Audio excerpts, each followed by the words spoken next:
What if I told you that everything you've done up until now was just the prologue?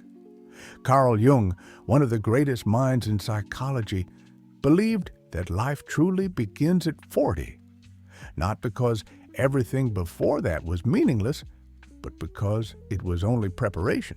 Yet society teaches us to fear this stage of life, to see it as the beginning of decline, of crisis. But what if we've been looking at it all wrong?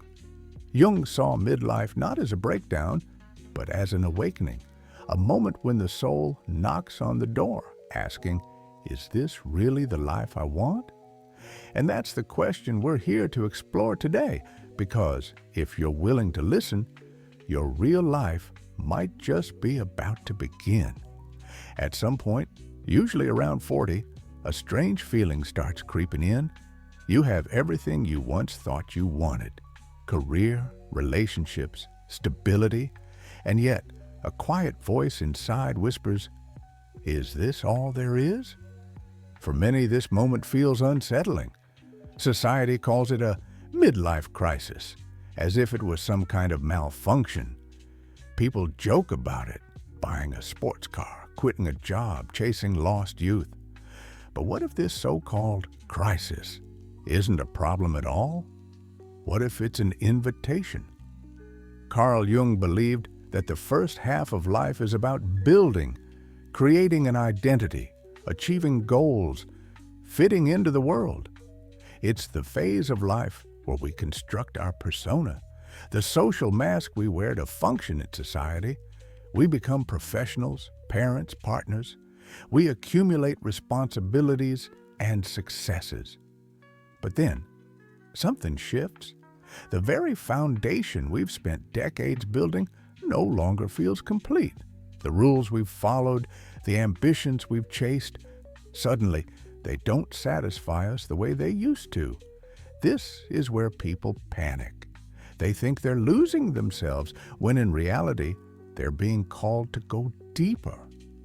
Jung saw this not as a breakdown, but as a natural and necessary transition, the individuation process. The moment when the ego, which has been in control for so long, starts to loosen its grip, allowing something more authentic to emerge. This shift isn't about rejecting the life you've built. It's about integrating something that's been missing, a deeper connection with who you truly are, beyond societal expectations. But before we can step into this new version of ourselves, there's something we need to face: our shadow.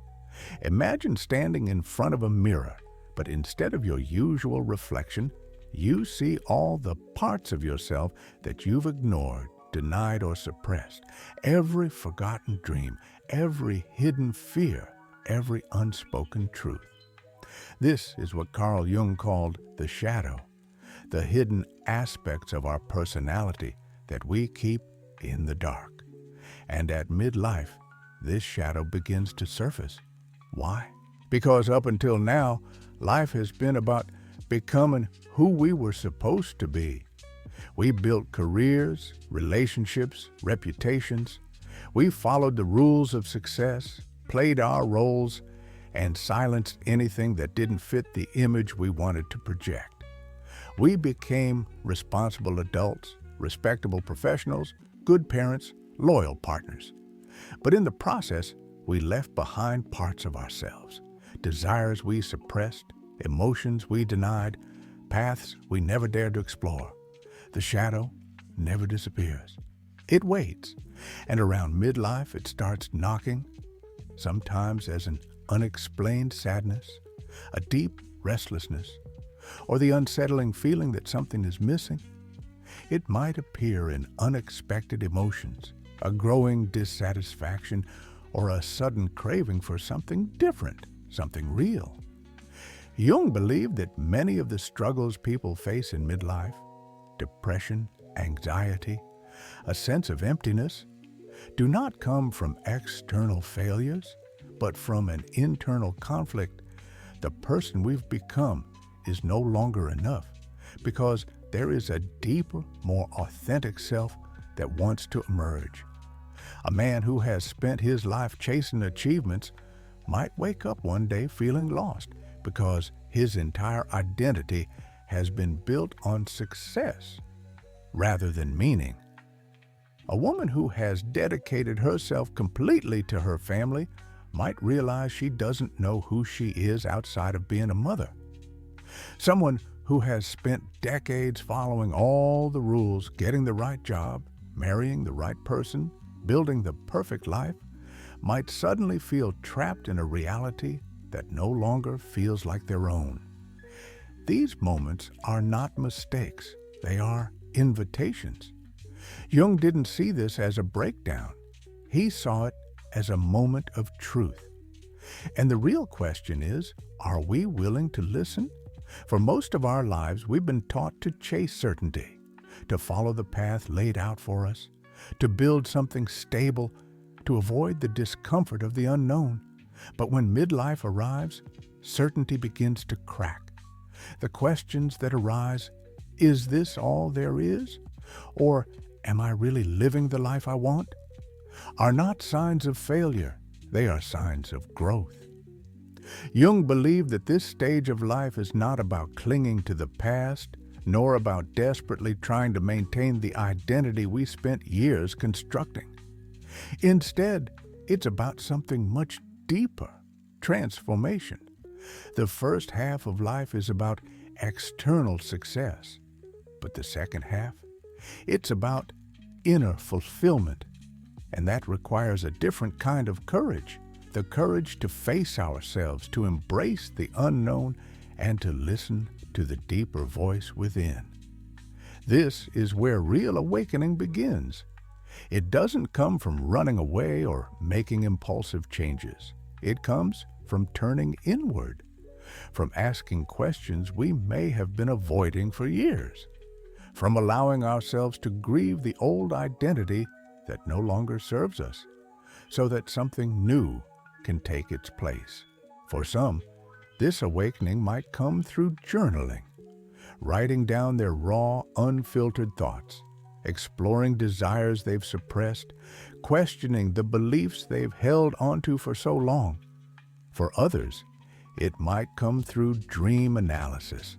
Jung believed that our dreams carry messages from the unconscious, offering symbols and clues about the parts of ourselves we've neglected.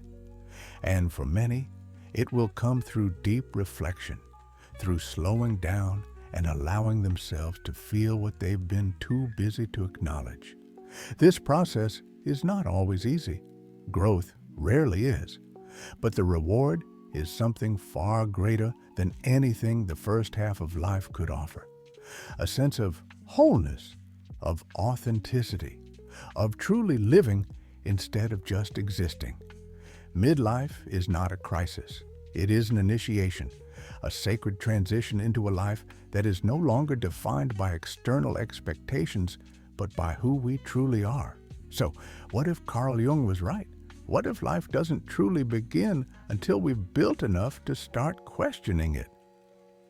Midlife isn't an ending, it's an invitation, an opportunity to step beyond the persona we've carefully constructed and into a deeper, more authentic version of ourselves. The restless feeling, the quiet dissatisfaction, the longing for something more, these are not signs of something being wrong. They are signals that we are ready for something greater. The real question is, will we listen?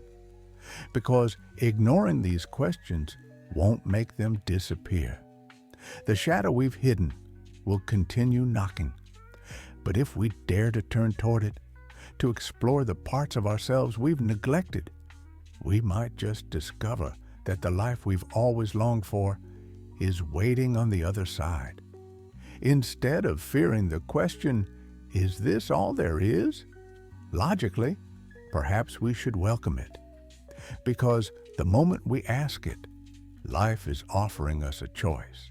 The choice to awaken, the choice to grow, the choice to finally truly begin.